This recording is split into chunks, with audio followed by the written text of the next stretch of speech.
And welcome to our construction site. What we are constructing here are, of course, PDF files. And I'm glad you're joining me on this tour through low-level PDF generation. Now, what is low-level PDF generation about? It's mainly about creating PDF files that are on a bits and bytes content exactly as you want them to be. So that's the short idea, and actually it's low-level construction, because construction business will serve as an allegory for this session.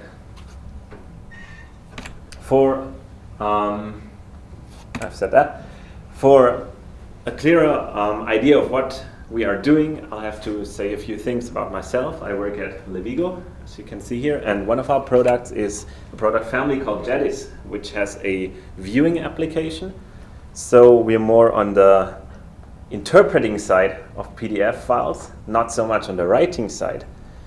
We take PDF files, they're dropped into our viewer, and we have to display them. Makes sense so far? Where does PDF writing come in? Mainly for testing in our case. And this is why we need this bits and bytes control over the PDF files we generate, because we have to test certain things. We need to make sure that we have test files which follow a certain structure for whatever we want to test. And there's another thing where we need the same kind of PDF files and the same kind of control, which is again validation, as already mentioned.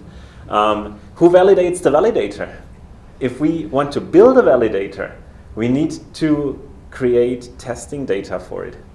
And my plan is to show a couple of ways in which we are able to create testing data. So what's with this thing up here? Go away.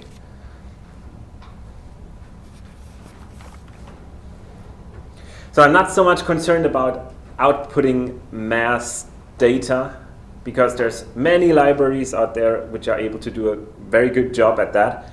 And I'm more concerned about creating specialized files, and just a few of them usually. So that's the main viewpoint for us today. If you're not specifically into testing, I guess you'll find some interesting ideas in here as well. And we'll see later on what you have to say about that. Where to get PDF files from for testing? We might find real-world PDF files. We might search using Google, which turns out has a lot of results for PDF files. We might also get them from customers sometimes, because they might have PDF files which are not displaying for some reason. We might not have implemented that functionality yet, or it might be a broken PDF file. So we'd have to figure out our way around where it is broken. So that's also a way to get test files. And still it's a game of chance. We might get some decent PDF files, or we might not get them. And if we need something special, it might be hard to find those PDF files. So that's one drawback of real-world PDF files, which you just find somewhere. There's actually a second drawback to them.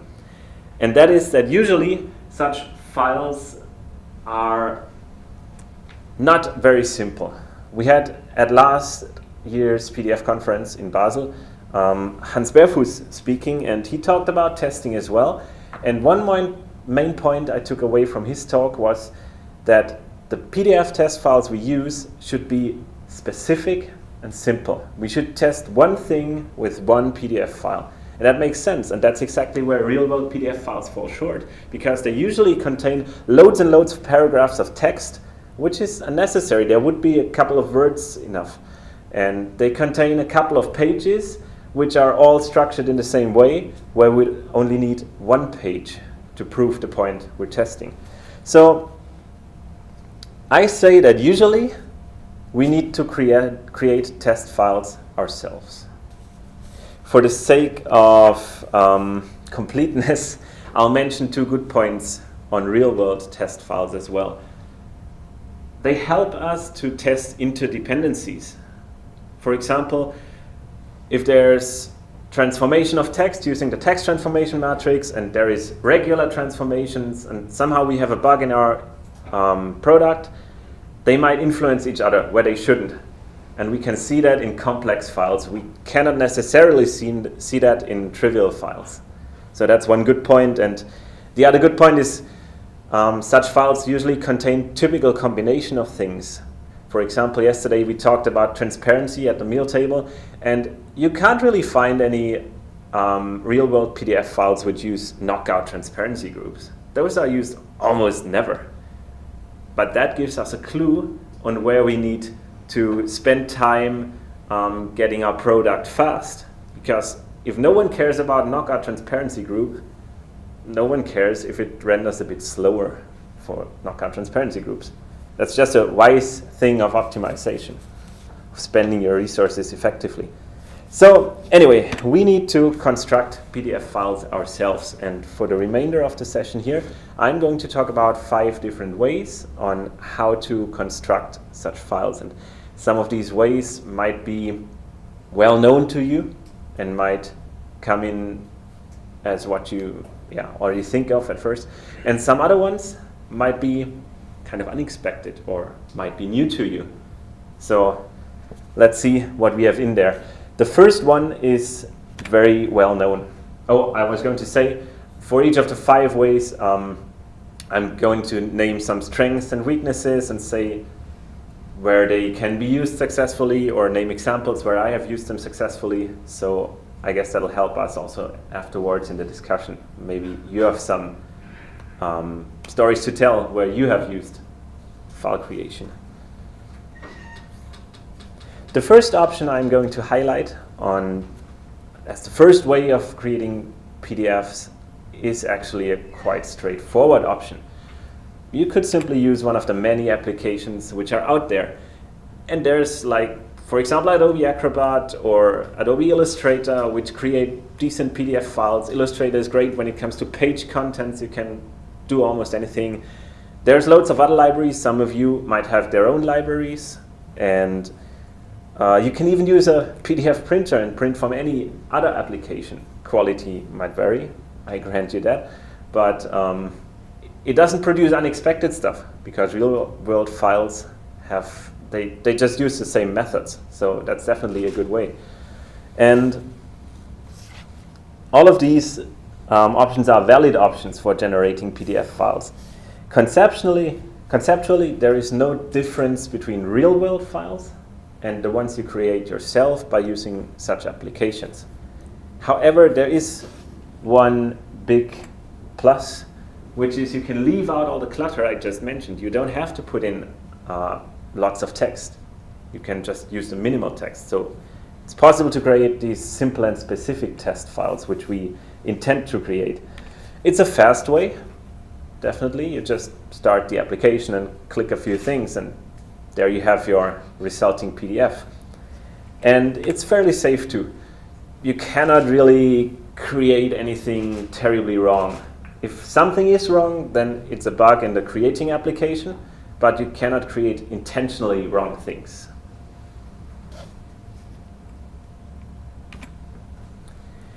Now, I have used this approach, this first approach. I'll go back one slide, because we're still at the first approach, PDF applications.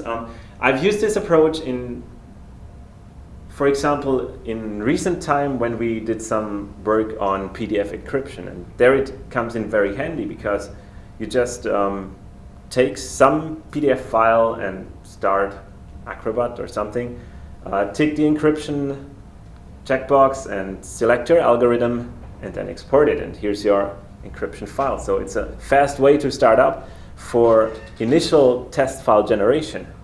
And I've actually done the same thing when I worked on transparency and created initial files in Adobe Illustrator. However, during the course of that work on transparency, I realized, wow, there's 16 blend modes, and there's transparency groups, which might be knockout, which might be isolated. So that leaves me with quite a number of combinations, and I didn't want to click through all of these. Well, being a programmer, I of course went to use a PDF library, which you can easily do. And there's plenty of them out there. And they have they are very similar with what they produce as output, comparing them to PDF application. It's still real-world output, so that works fine. And they have an additional problem. It usually takes longer to set things up. I mean, you have to do programming, you have to position things by using their coordinates, so that takes more time. However, it's easier to just iterate over a large number of combinations, as I did in the example I just related. So it's a pretty good way. And if we come back to our construction business allegory, this is the way of big time construction business. It's not just building one little house. It's building loads of houses, and all the same maybe, or different ones. So it's definitely big time.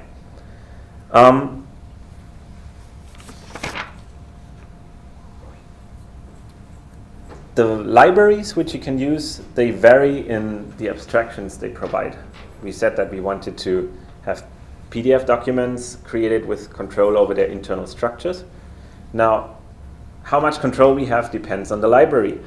For example, the transparency files are created using iText, and what iText does is it offers you a drawing surface, and you draw into there, but it doesn't show up on the screen. Instead, it creates a PDF file from this drawing operation. So I think that's a pretty good abstraction, actually, and a really helpful one, but it's far removed from the actual bits and bytes content which you have in the PDF file. So depending on what you need, this second approach might help you, or it might not. If it doesn't help you, if you need more control over internal structures, there's the third approach, which is to use a low-level library. Oftentimes the higher-level libraries have low-level libraries sitting underneath them, and what these libraries do, they have representations of PDF files which are very near what is actually in the file. So there's very little abstraction only. And you oftentimes work with the actual structures that are in your PDF files. You work with dictionaries, you work with arrays, and all that. So mapping that to construction business, if the first two ways are the person who creates or wants to create the houses and knows what they want, this third approach is the approach of an architectural draftsman. He's the one who draws all the plans and puts in the measurements and defines what materials to use. So he does not only know what he wants to build, he also knows how to do it.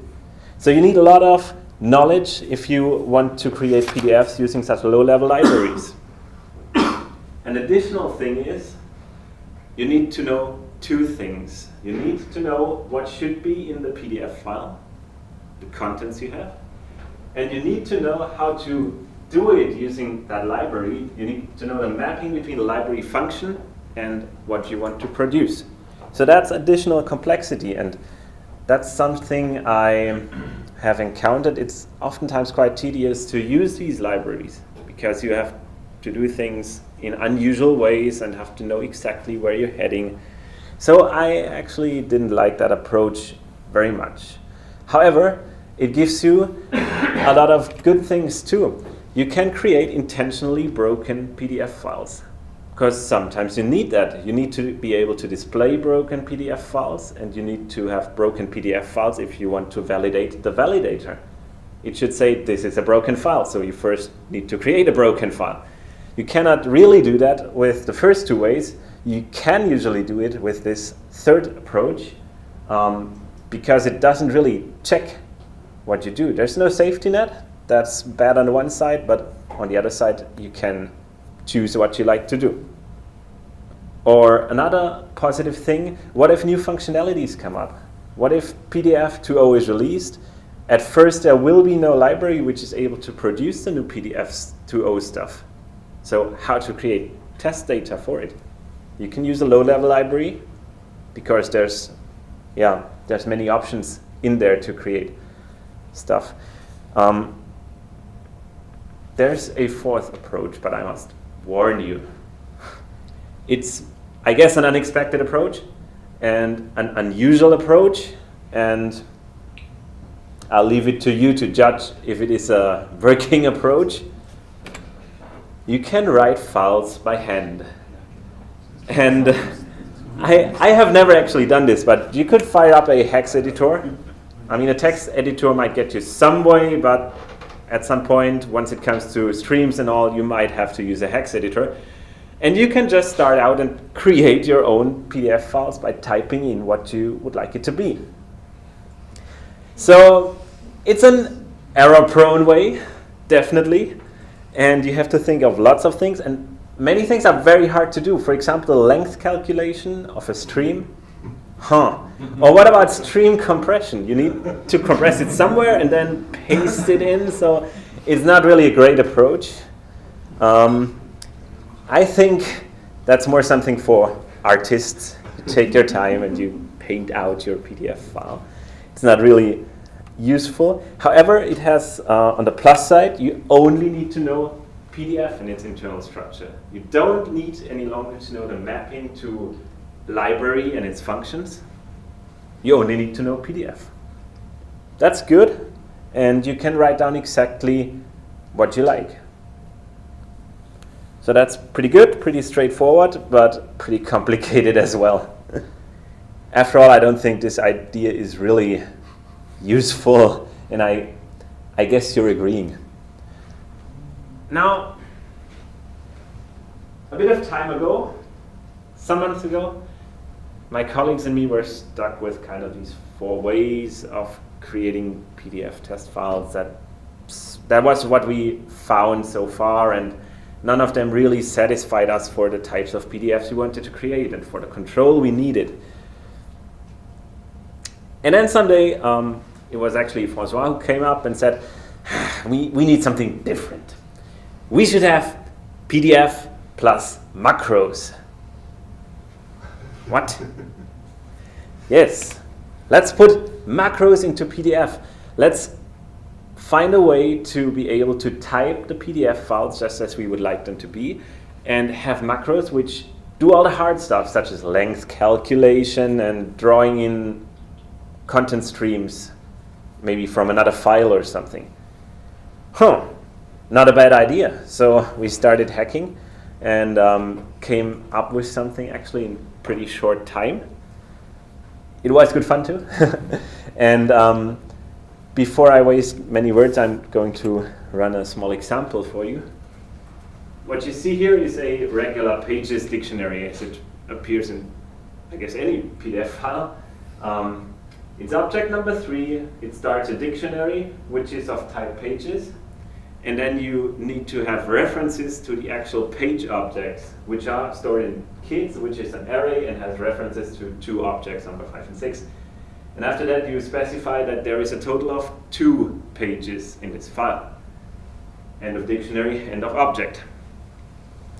What if you want to write a file and want to add another page? It's straightforward. You add the page reference to this array here, and you increment the count by 1. Now I suspect you're pretty much like me. You forget to increment. You only put in the reference. That's what I did several times. I put in the reference, I checked the page I just created. Well, it's not there. Where on earth is my page? Oh, I forgot again to increment. So that's a good point to get a macro in. Here's what this macro would look like in the current incarnation of our language, what we had so far. This looks like strange syntax, might some of you be thinking now. Actually, it's not that strange.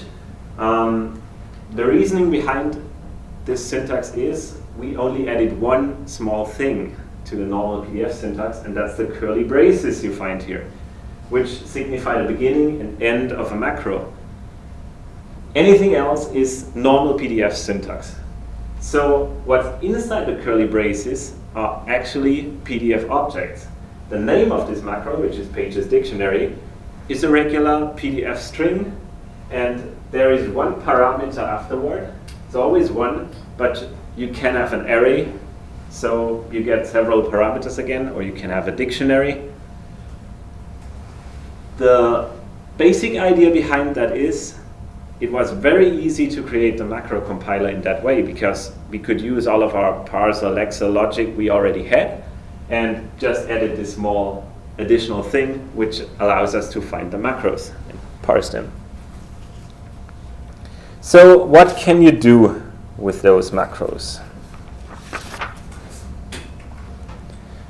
We have several ideas on what you could do, and we've tried out a couple of things, so I'll just tell you a few of them. You might also come up with some ideas, and we'll see what the discussion brings us later. This one we see here obviously creates a single object. Good so far.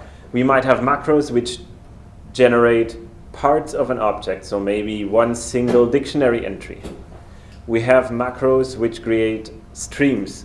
So this would look like you write down the stream keyword and start a stream macro, and then you write what should be in the stream and the macro, and what it does, it takes in all of that. It could compress it. Ours doesn't at the moment, but it could compress it and then also writes in the length entry. You could use macros to import stuff. For example, you have a JPEG stream sitting in a separate file and you just draw that in. You could use them even to introduce programming logic if you need to. Or a very trivial thing, you could use them to just have certain parts of text which are kind of search replaced. So there are many ideas. Some of these we have already used and thought about, and some of them we have only thought about. We have not yet used and done. What are the strengths and weaknesses of this fifth approach? I think it combines the strengths of number 4, which is handwritten PDF files, and number 3, which is low-level libraries. You have many of their strengths, but it also leaves out the weaknesses of the 4th approach, which is the tediousness involved and the complicated calculations which you have to do. So I find these strengths. There's still no safety net. You still are able to create any PDF file and it might be broken. So if that's your intention, it's good that there's no safety net. If you want a safety net, then maybe this is not your approach. However, it mitigates that problem again a little bit. You could use a macro which doesn't produce any output. You could just use one for validation. Validation of what you are writing. So at a different part again. Those are some ideas we've had. And then next we thought about how could we have this one step further. What else could we do and how could we make it easier to use? And we thought, well, editing in a text editor is one thing, but code highlighting would be nice, code completion, syntax checks maybe, an easy way to handle all those macros, because we always registered them very manually in code, and we had Java code for each macro, so we thought, well, maybe that's a bit complicated. And of course, this leads us to a graphical interface and to an IDE. So we've created one. I've called this macros ++. We haven't decided on a real name yet. But anyway, that's a screenshot of the IDE we now have for it. We are at the beginning of development for that, but that's the current incarnation. So you can see it's a Eclipse-based IDE. We used Xtext again. And it has the Project Explorer outline and on the right side the actual content of a PDF file. I'll walk you through that IDE for a minute. Let's see. I've zoomed in a bit so you can see the Project Explorer. We have a PDF macro project here, and the first directory, which is the one here, AF, that's just a directory in which we put files, and the name AF can be arbitrarily chosen. That's the word. So you can have many of these directories, and what happens to them is they are mapped into the folder generated documents. And there you see AF again, and you see the output file, which is a PDF file generated from the macro content, automatically generated.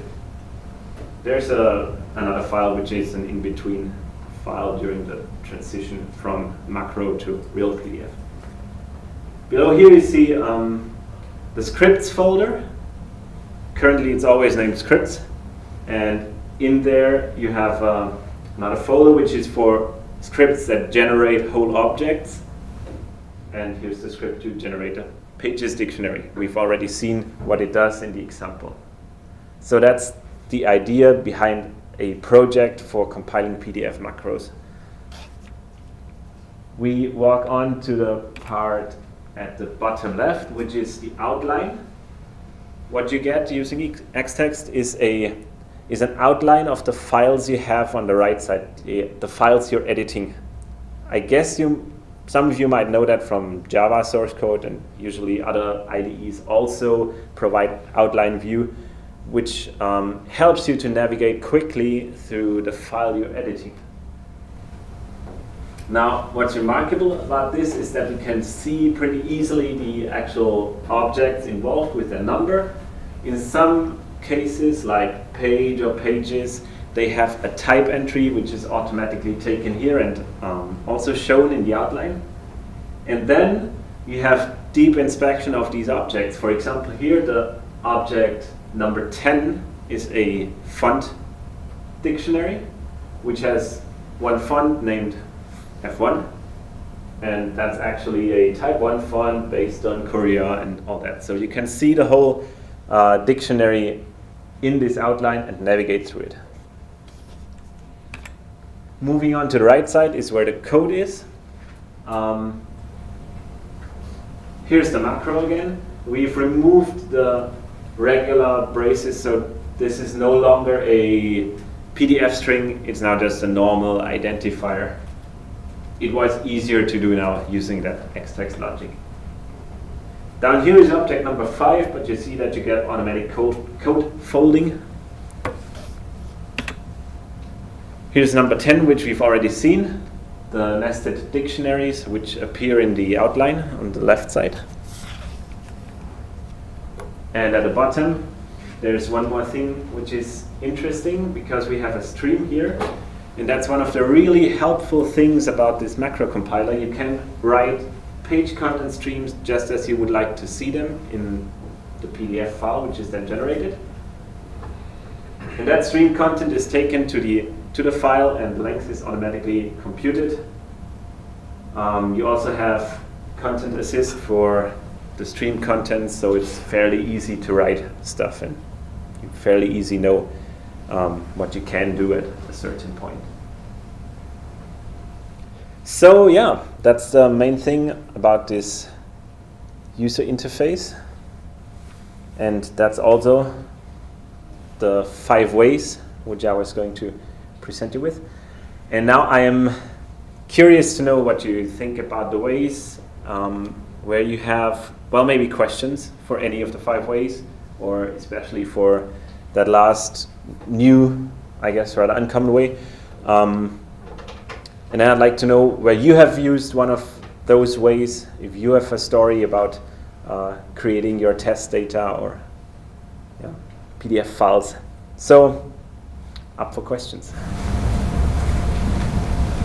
Yes, please. There is actually a 6th way, in my experience. There are several tree-based editors of PDF files, where you can actually see the tree structure and edit the tree structure.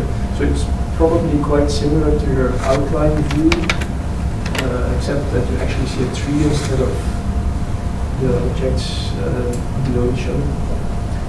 So it also has. Is this for constructing the PDFs or for repairing PDFs? It's mostly for editing, but if you really want to, reconstruct, You can start off constructing it. and it is the same tediousness as manually typing it, but it has the advantage of a more usable view. Yeah. So it's something between handwriting and your editor, I guess. Yeah. But it's a major step forward from handwriting. Yeah, sounds good. Yes, please, to the left. Is there a macro for generating the jump tail, the trailer? Yes, we do that at the end, so we don't have to generate the trailer, to write down the trailer. It's automatically generated. Yeah. To the objects. In the current incarnation, that's all work in progress, so we change it here and there.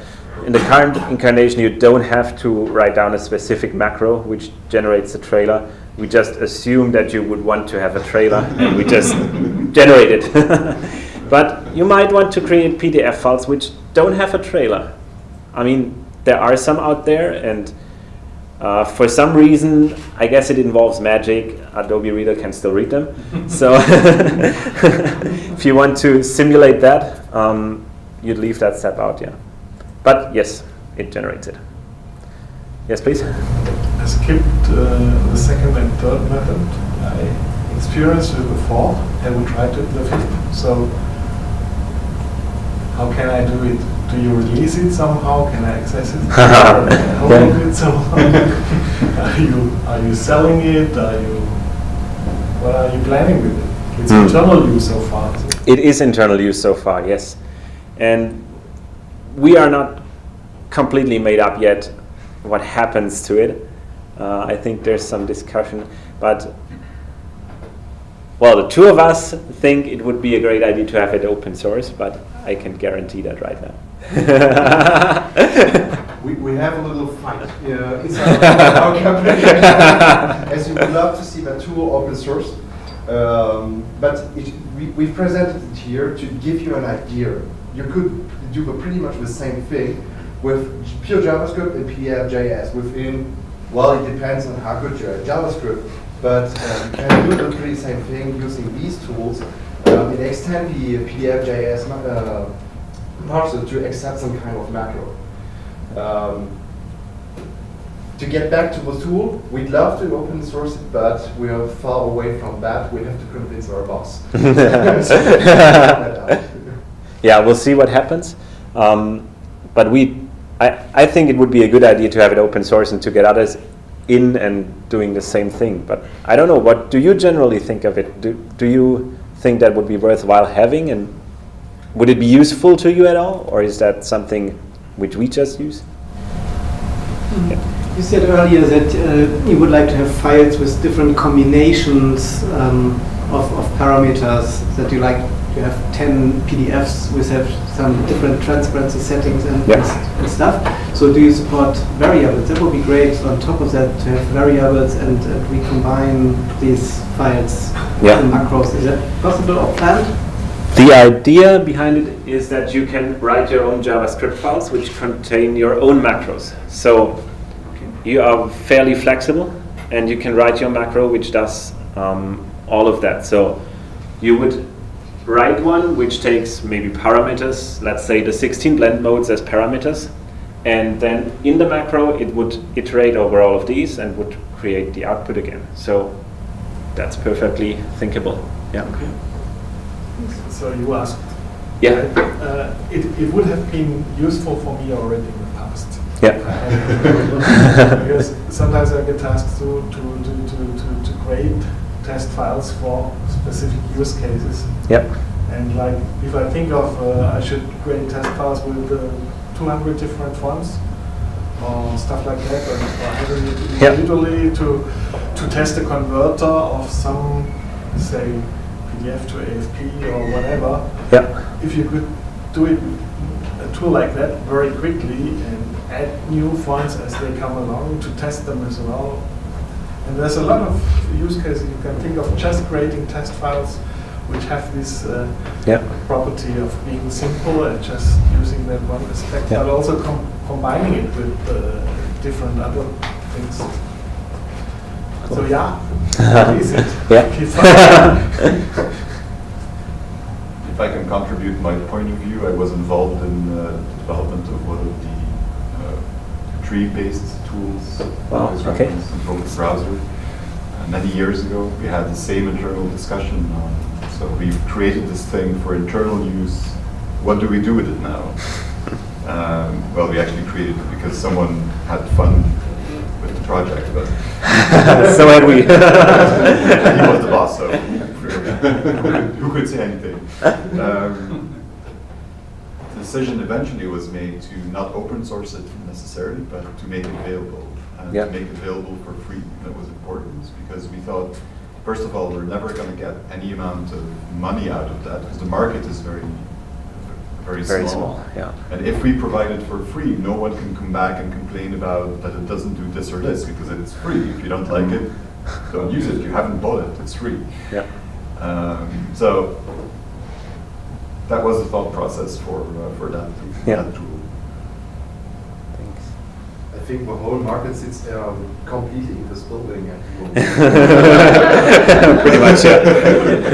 There might be some US people or. Major parts, but I think you'd be surprised at how many people actually use this kind of technology or tool from time to time. Not always, but I think Yeah. it's actually a bit more than you would expect initially.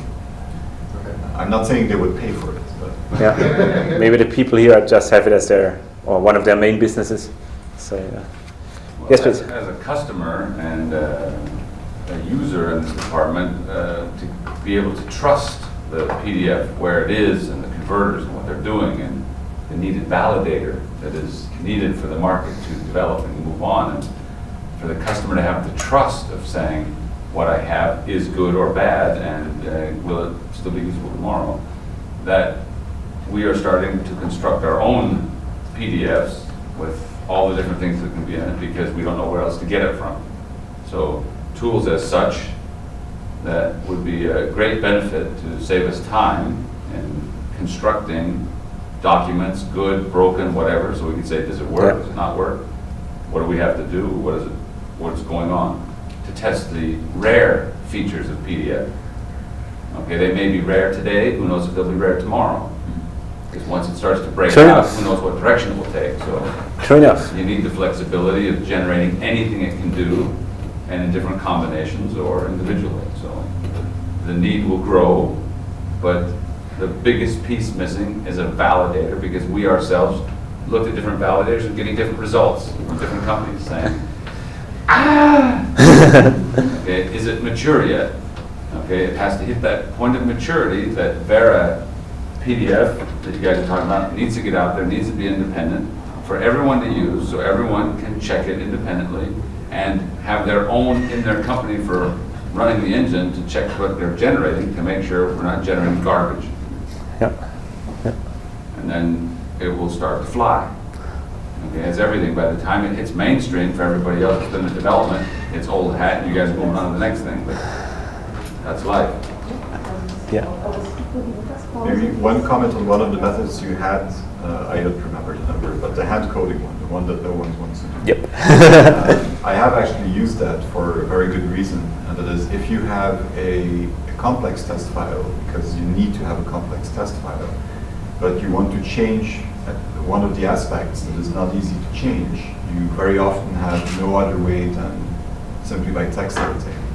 To give you one concrete example, in the Ghent work group we're working on a fairly complex PDF file that has a bunch of OCGs, so layers in it, and in different combinations with a hierarchy of layers, not OCCDs, but layer hierarchies, Okay. and ordering and stuff like that. And you can get the OCGs in from Illustrator or other tools, but you cannot get the layer hierarchy case correctly. Okay. So the only option you have then is to open it in the text editor, put whatever you need in there, hope you're doing it right, and then use Acrobat to open it up and save it, because Acrobat does its magic and fixes the extra things for you. And that seems to work if you're not too enthusiastic about what you're doing to the file. Yeah. And it might change other things in the process. That's one downside to it. Yes, it might, but there was no other way that I found to put that information in and make it appear. There is no user interface, and then you have the tools to do it. Yeah, so you're stuck with such ways, yeah. I actually don't want to interrupt this interesting discussion. You may discuss the word. Yes, I think That's a good idea. time's up. Excellent. So thank you for being with me on this way through PDF construction.